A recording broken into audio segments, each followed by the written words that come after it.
દિવાળી કે દીવડા વિશે કે દીપાવલી ઉપર જો તમે કંઈક અમારા લિસનર્સ માટે સંભળાવી શકો.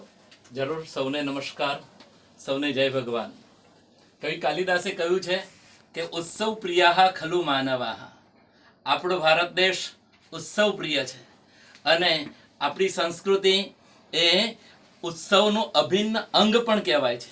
આપણી સંસ્કૃતિ યજ્ઞપરક પણ છે, એટલે ઉત્કૃષ્ટ સવઃ ઇતિ ઉત્સવ.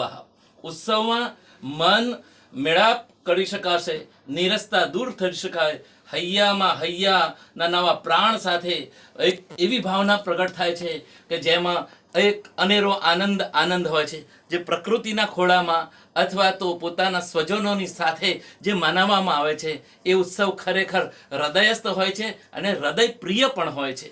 આ આપણે ભારતીય સંસ્કૃતિનો સૌથી મોટો પંચદિન ઉત્સવ આવી રહ્યો છે, દીપોત્સવ.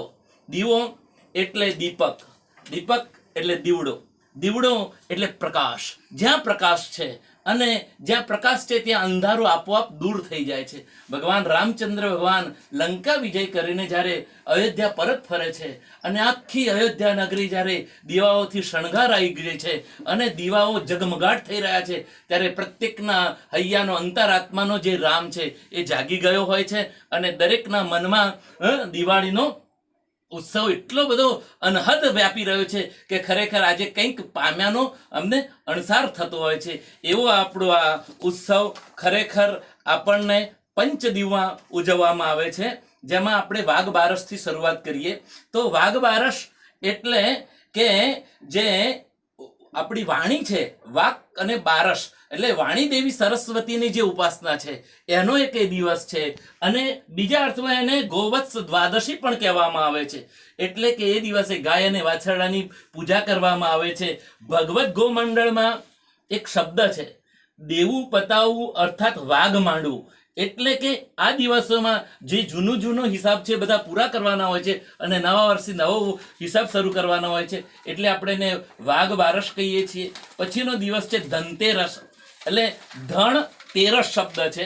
ધણ ગાયોનું જે ધણ છે, આપણો દેશ કૃષિ પ્રધાન હતો, આપણો દેશ ગાયો અને ગૌનો દેશ હતો, ત્યારે આપણી બધી જ સંપત્તિ ગૌ સંપત્તિ હતી, એટલે એની પણ એક પૂજા થાય, એટલે એ લક્ષ્મીની પૂજા થાય, ગાયની પૂજા થાય. એવા ભાવ સાથે ધનતેરસ થયું. પછી ધીરે ધીરે તેમાં આમાં આયામો બદલાતા ગયા. હવે ધનની પણ પૂજા થાય છે અને લક્ષ્મીની પણ પૂજા થાય છે, જે લક્ષ્મી હિરણ્યવર્ણામ હરણી સુવર્ણ રજત સ્રજામ, એવા તમામના ઘરે શુભ લક્ષ્મી પ્રાપ્ત થાય. ત્યાર પછીનો દિવસ છે કાળી ચૌદશ, એટલે નર્ક ચતુર્દશી. એ મલિનતા આપણી જે કાંઈ છે એ દૂર થાય અને આપણે પ્રબુદ્ધ અંતર્મનથી શુદ્ધ બનીએ અને સ્વસ્થ બનીએ. એ માટે આપણે અંદર પ્રાગ જ્યોતિ રોગ એટલે કે આજનું જે ભાવ છે એ અંદર દીવો પ્રગટે અને આપણી તમામ પ્રકારની હતાશા દૂર થાય. ભૂત પ્રેત જે કંઈ મલિન તત્વો છે આપણને આપણામાંથી પણ દૂર થાય અને આપણે પણ એમાંથી દૂર રહીએ. અને ત્યાર પછી આવે છે આપણો પરમ પવિત્ર અયોધ્યાનો દિવસ, એટલે દીવો. દીવો એટલે પ્રકાશ. પ્રકાશ થાય એટલે અંધારું દૂર થાય. મારા ને તમારા સૌના જીવનમાં આપણા અજ્ઞાનરૂપી અંધારું દૂર થાય અને જ્ઞાનરૂપી પ્રકાશ ફેલાય અને સર્વત્ર જ્ઞાન ઓજસ્મય બને, તેજોમય બને, દિવ્ય બને, હવ્ય બને, કવ્ય બને.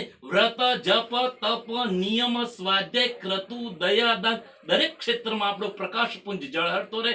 પછી એ કુલ દીપક હોય, ધન દીપક હોય, જ્ઞાન દીપક હોય કે સામાજિક દીપક, કોઈ પણ ક્ષેત્રમાં ભારત વર્ષનો તમામ લોકોનો દીવો ઝળહળતો રહે.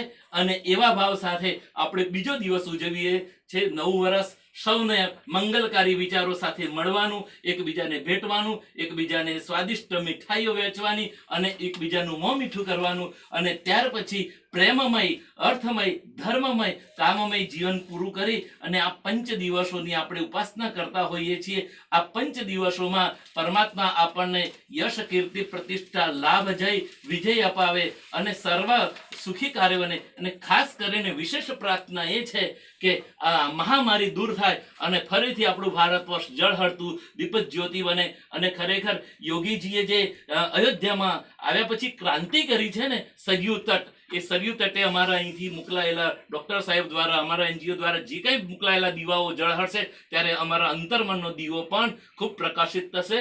આ પ્રસંગે વધુ ન કહેતા આપ સૌનો યશ વધે, વંશ વધે, ભર્યા રહે ભંડાર, પ્રભુ એટલું આપજો, પામો સુખ અપાર, અસ્તુ શુભમ ભવતુ. ફેન્ટાસ્ટિક યાર, આટલી સુંદર ભાષામાં જ્યારે તમે દિવાળી વિશે